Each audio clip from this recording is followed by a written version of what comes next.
Hello, hello, and welcome to season 3, episode 3 of the Dateable AF podcast.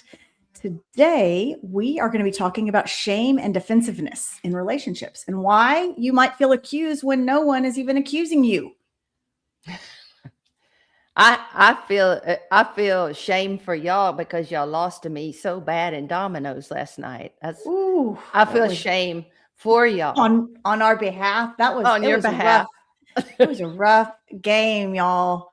I think Rachel had like a quarter of the amount of points of anybody else in the game. I think Woo! she was probably cheating, but I don't know for sure. My So I don't want to accuse her. well, you just did kind of, but my dominoes were falling. Ooh, it was a rough night, but here we are talking about shame.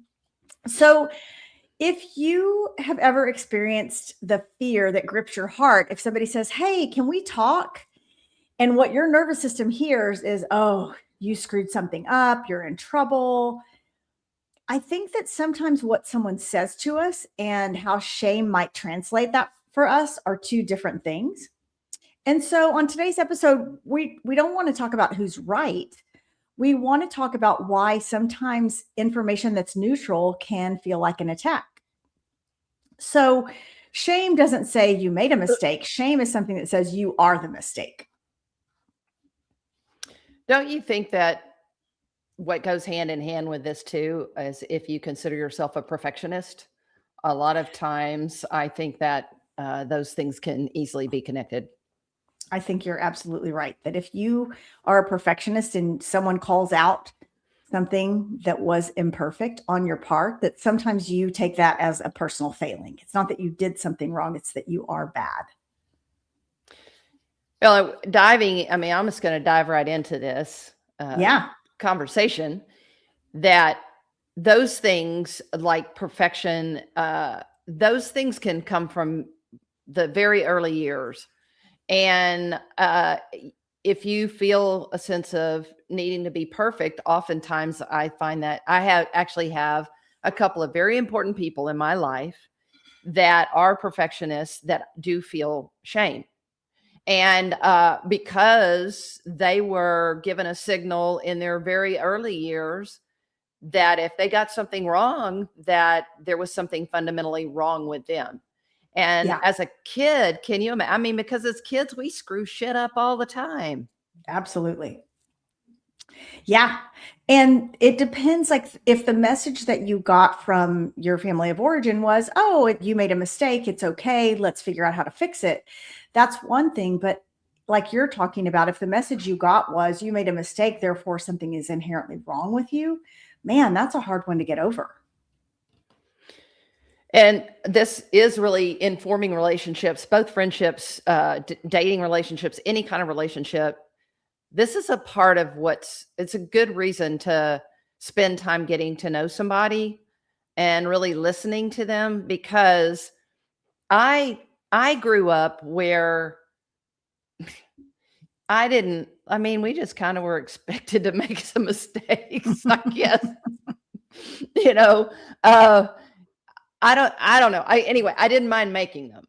And or I just sort of didn't carry a load around that. And then having been very closely attached to some people who would make mistakes and you would think that the world was coming to an end. Yeah. And Yeah. I thought they just didn't do a good job of laughing at themselves. But it's Yeah. deeper than that. It's deeper than that. It's not Yeah. funny. Right. And I will say, I don't remember any overt messages I got as a kid about being perfect, but definitely I was terrified of making a mistake. And so I was one of those people. I couldn't laugh at myself and I couldn't just raise my hand and say my bad. I had to go to many years of therapy before I could before I could get there. And I don't know what it was. Like I said, I didn't get, my parents weren't overly harsh with me as far as punishing me if I did something wrong, but there was just always this fear of I didn't have the relationship where I could go to them and say, "Hey, mom, I screwed something up. Can you help me?" I never felt like that. On some of the readings that I was doing and while I was researching this topic, the other connection it is to shame, it is when you have some childhood trauma. And so of many types.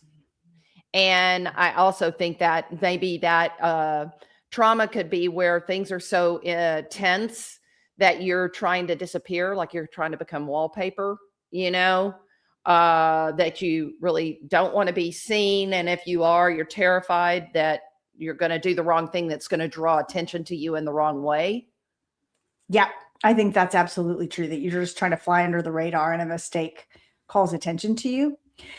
And I want to differentiate, and I think you're probably going to talk more about this as you dive into the research, but that guilt or regret can be an appropriate, let me say that differently. Regret can be an appropriate feeling because that's the thing that keeps us from repeating a mistake that we made. It's like, man, I really regret that I did that. I don't want to do that again. Guilt is a feeling that we feel if we broke a rule or we're disappointing someone else. But shame is different than both of these because shame is like, I am bad. Like, not that I did something wrong, but I am something wrong. So shame really attacks your identity, not your behavior. And I think it shows up in relationships because when you're in a relationship, you're being seen by another person. And that's the thing that brings up this shame. Like the more somebody matters to you, the louder that shame can get if you're afraid of losing them.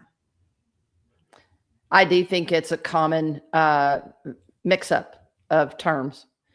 And I do think people think if they have identified that shame is a bad, shame is sort of identified as not a productive emotion. No, it doesn't.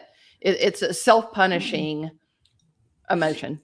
But guilt has its use, and that it is okay for us to feel bad when we've done something to hurt somebody, even if it's not intentional, to so that we can do a correction on that.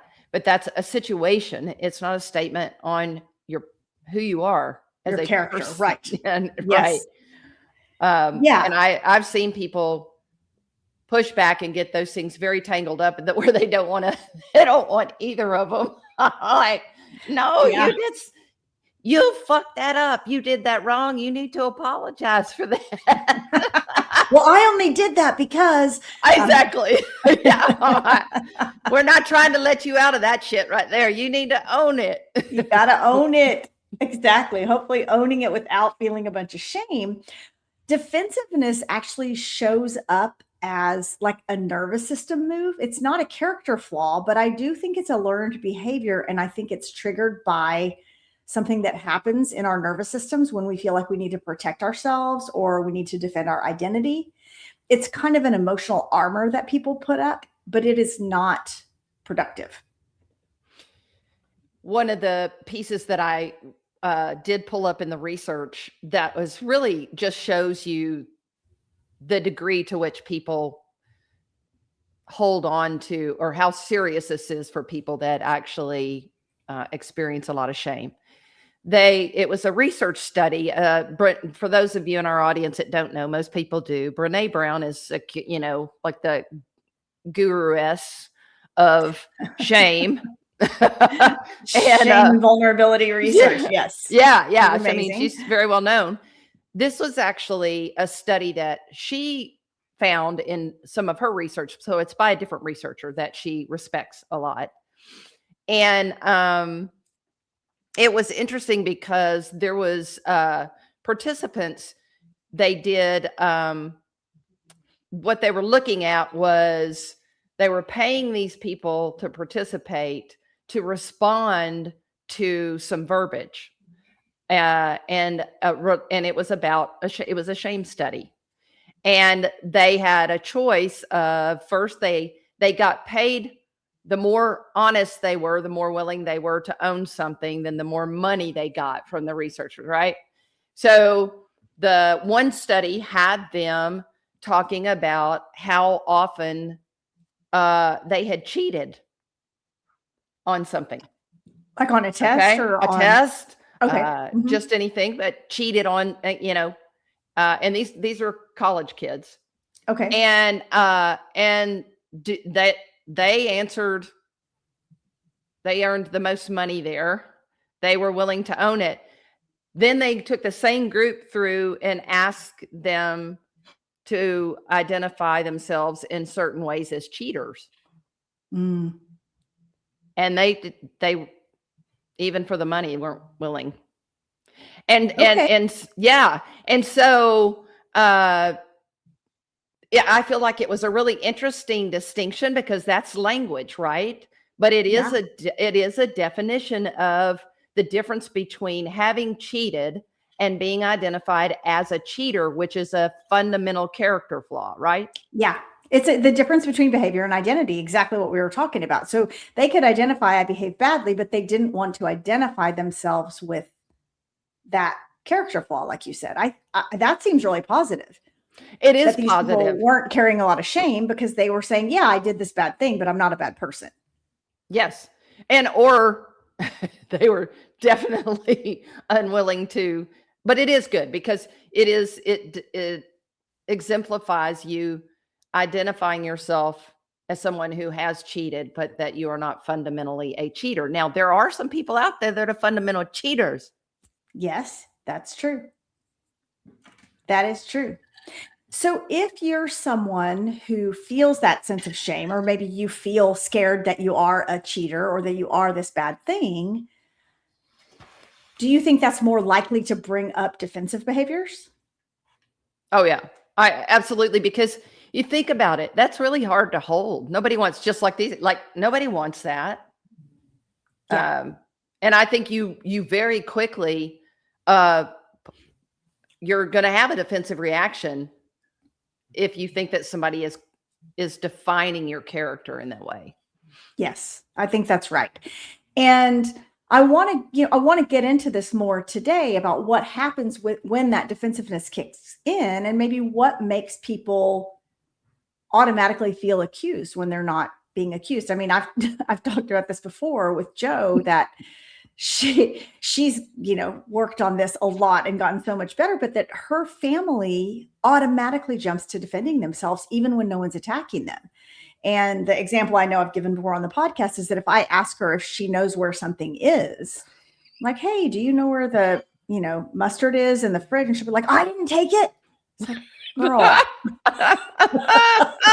I was not accusing you of taking it. Anyway, she has worked on that a lot and has gotten way better. But it is that feeling of why do some people automatically feel like they have to defend themselves even when no one's attacking them? Yeah.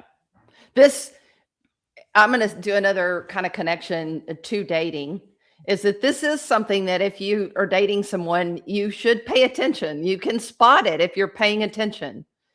Yes.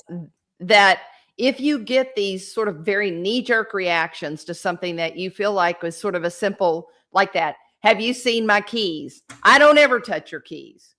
You're the only one. You must have, and you're like, what the hell? Where are my keys? Yeah. Did you see my keys or not? Yes. And don't fool yourself, because if those seem like small little things, but it's in there, like it's fundamentally in there. Yes, for sure.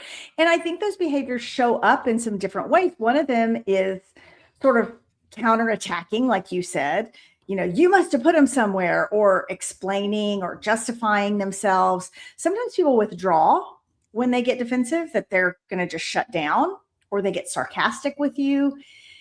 And I think the thinking behind this is that if I don't protect myself, I'm going to get emotionally annihilated. Like somebody's gonna crush me if I don't defend myself. Mm-hmm. Yep. I mean, it just has a value system inside of them that if you don't necessarily, if that's not your go-to, it's hard for you to understand in the moment. Yeah. Like, why are they responding like that? I don't get it. Yeah. And I think sometimes that's based on, like we said earlier, patterns that you learn from old relationships. Like you said, when you were growing up, you felt like it was okay to make mistakes. And for whatever reason, I did not feel like that. I think if you grew up in an environment where having emotions led to conflict, that you might be more inclined to protect yourself. Or I think also if your needs led disappointment. Like your system learned that being seen is dangerous. You know, if you needed something from your parents or your caregivers and that need didn't get met, then you were exposed and vulnerable. And so I think that leads people to put up their walls.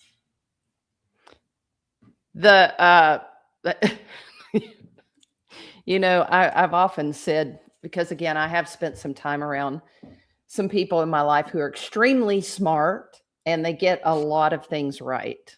So when they don't get things right, that's a very tough road. I, on the other hand, I am a smart person, but I don't expect to get a bunch of things right. And I have often said that it is a real blessing to be in this position because you're accustomed to making mistakes or getting things wrong. Is that what you're saying? I'm like, oh, did I misspell that? Well, damn. So I have laughed often because I don't know why. I mean, I'm competitive, and so I like to win at things, as you know. Clearly. Dominoes. Dominoes.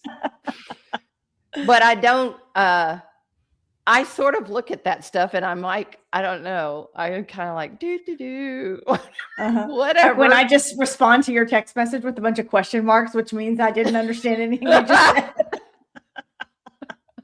I do.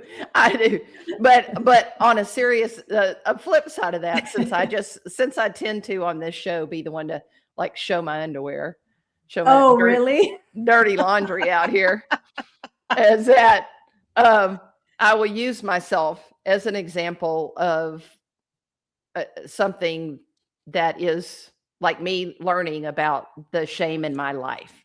Is that because mine was, as Sarah does know, attached to cheating, and not just cheating on tests, we'll say. That are we really going there? I'm talking about myself. I'm talking about me. Okay. You know, I'm keeping it real. Well, you know, here we go. And I did do a lot of exploration on that. And there are things that like it did make me feel that way. So I don't generally feel shame. So I knew that when I began to feel shame about that situation, that I needed to hopscotch my butt right on over to a therapist and figure that out, because it wasn't an emotion that was typical in my life. And so therapists are amazing if you get a good one. And she was great. And I did the work. And I am here to say that I don't feel that at all. I have great confidence in myself, in my abilities in those ways. Great confidence for anybody out there that might be wondering. I've since left that behind me, and she changed her ways, y'all. I did. So I also wanted to speak to the fact that this isn't something that you have to live with just because it was instilled in you when you were younger. Yeah, absolutely. That there is a lot of work to be done. And I will say the same, that doing a lot of work in therapy is what allowed me to learn that it is okay to be imperfect. Everybody's imperfect. And, you know, I'm just like the rest of the humans out there. And when that shame comes up, if you find yourself feeling defensive or self-protective, your brain's not really asking for the truth. Your brain is scanning for threat. So your nervous system is looking out there to see if you're about to be attacked and asking do I feel unsafe right now?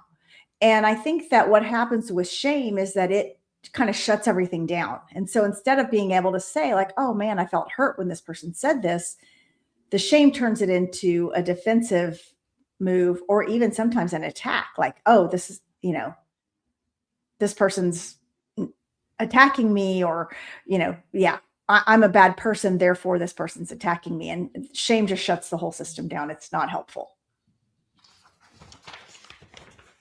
Well, I had some additional research. There's a lot of information about shame out there.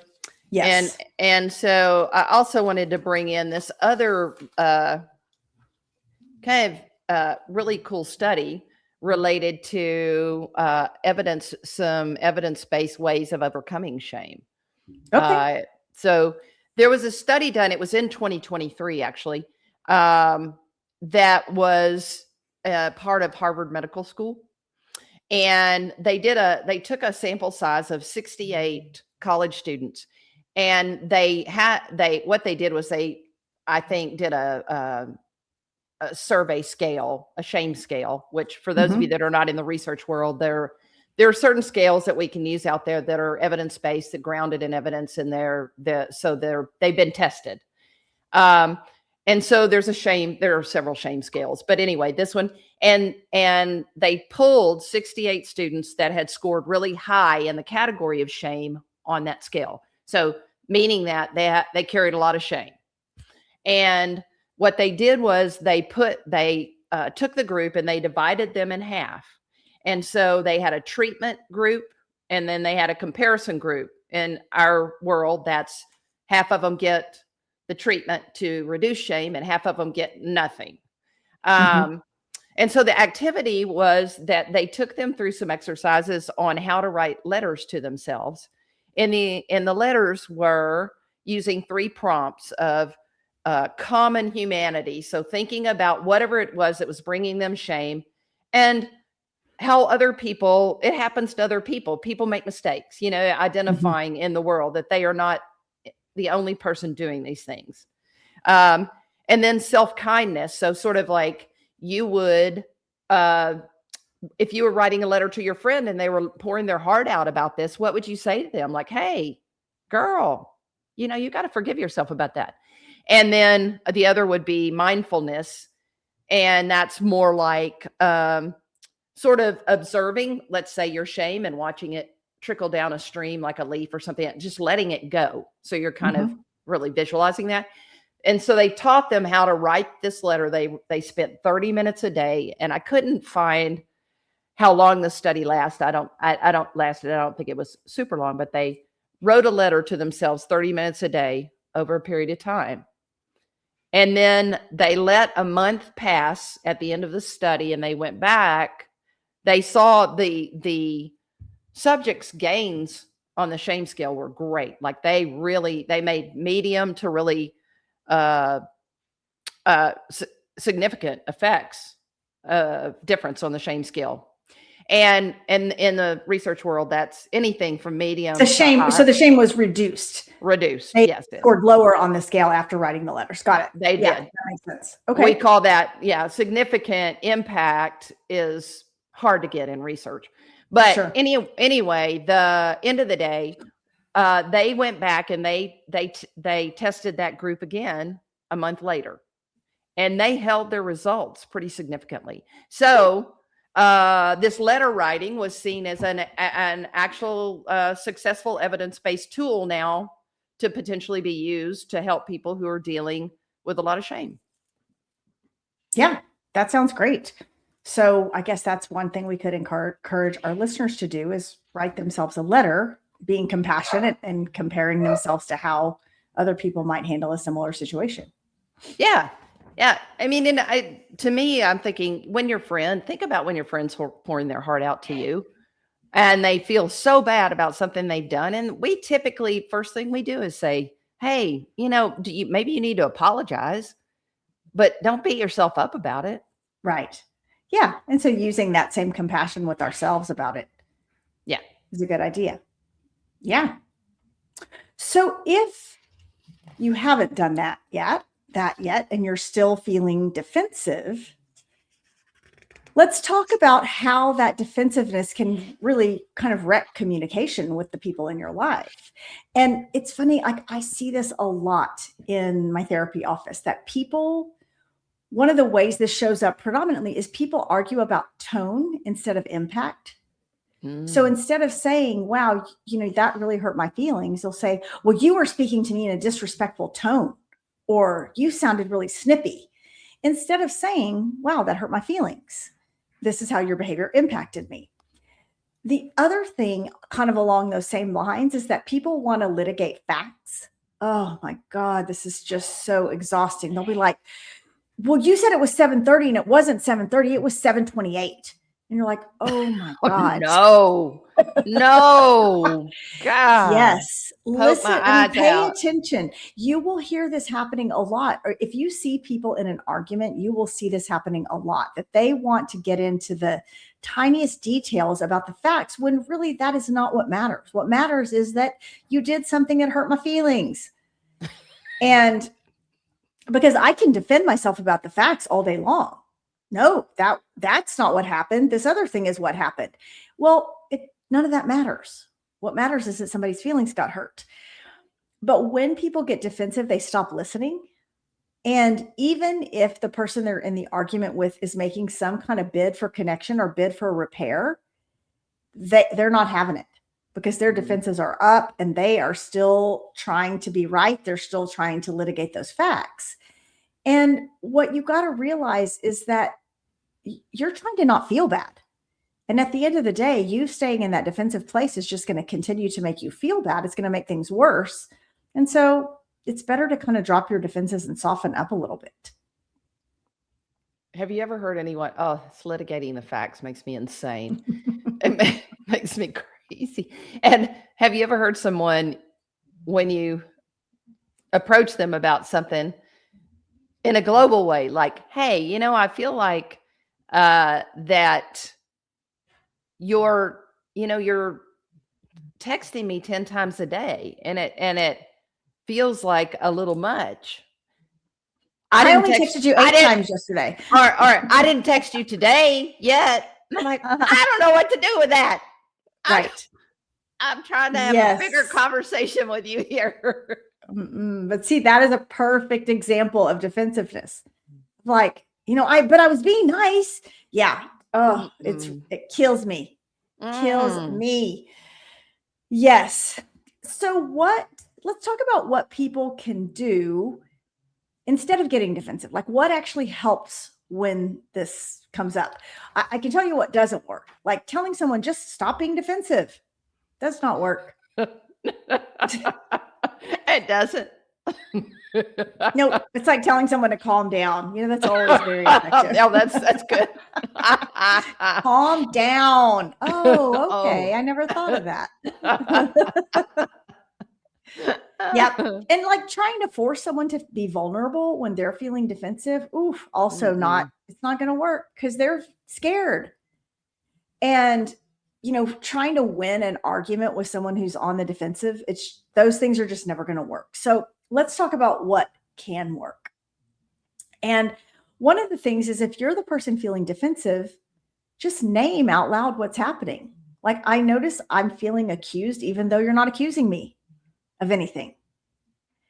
And just naming that out loud, I think, can go a long way, and it stops an argument from happening.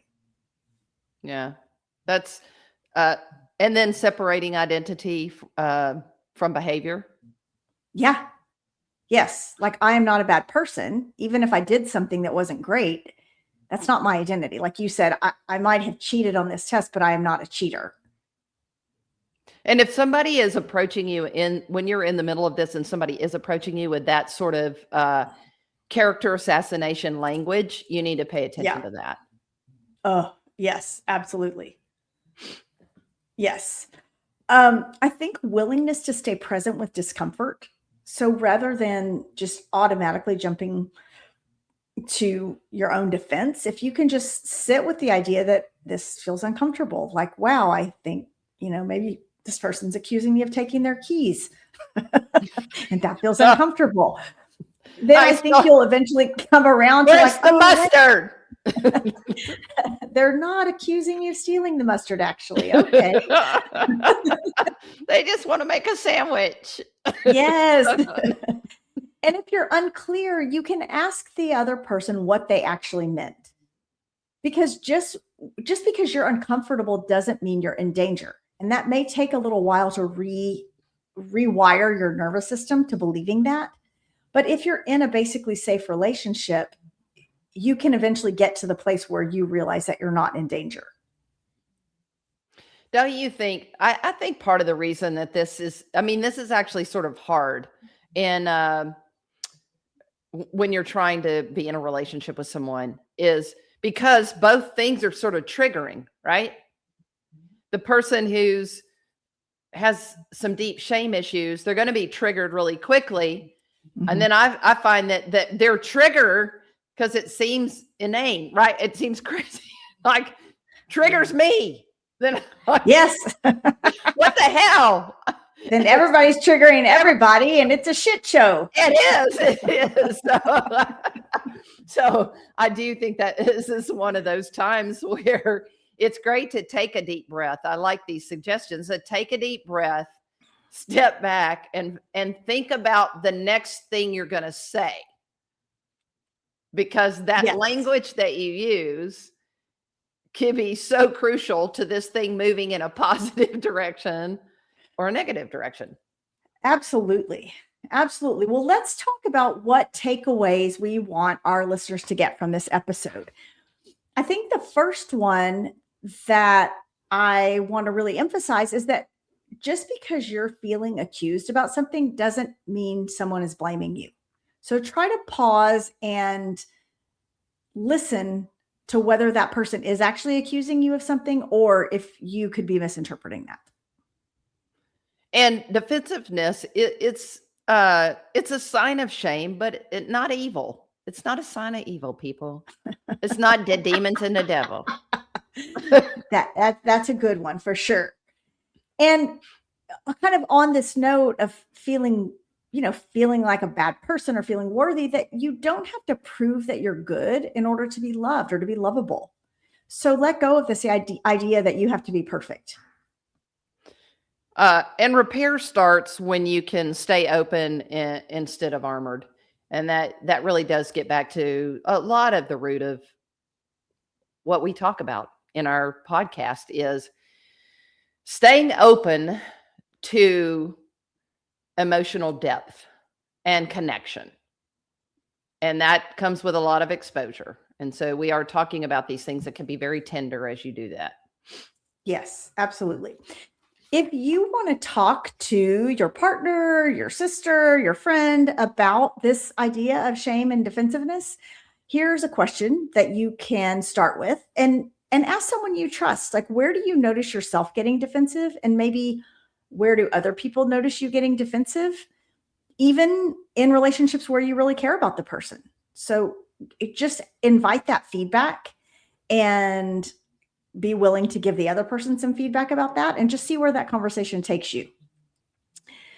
And, just again, I want to remind everybody that you don't have to be perfect to be close. You just have to be present.